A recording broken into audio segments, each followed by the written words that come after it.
PDL a rischio scissione, una scissione che come quella nucleare libererebbe una gran quantità di energia e radioattività. C'è di che fare esplodere il governo, insomma una vera e propria bomba innescata nel cuore della politica italiana. Quella di Forza Italia per il centrodestra somiglia a un'era post-atomica, con il partito azzerato e i vertici rasi al suolo anche in Veneto. Sì, lei ha disegnato uno scenario atomico, bene.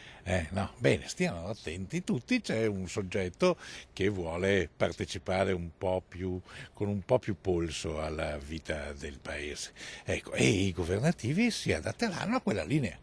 Nuovo organigramma, nuovi dirigenti, nuovi coordinatori. Silvio Berlusconi si riprende il centrodestra con un colpo di mano che somiglia molto a uno scacco dei lealisti ai filogovernativi. Al tavolo manca Angelino Alfano. Si chiude un partito senza il segretario di quel partito. Inconcepibile che il segretario di partito sia assente a un appuntamento così importante.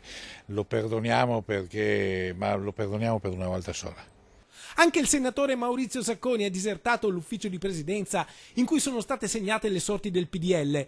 Questa, dice, appare come una rivincita sul voto di fiducia espresso meno di un mese fa. In effetti, adesso Berlusconi torna a essere un referente non solo numerico ma anche politico per il governo. E nonostante le rassicurazioni che Enrico Letta non rischia, è pur vero che il Premier potrà andare avanti a determinate condizioni, una su tutte l'atteggiamento del PD sul voto della decadenza da senatore.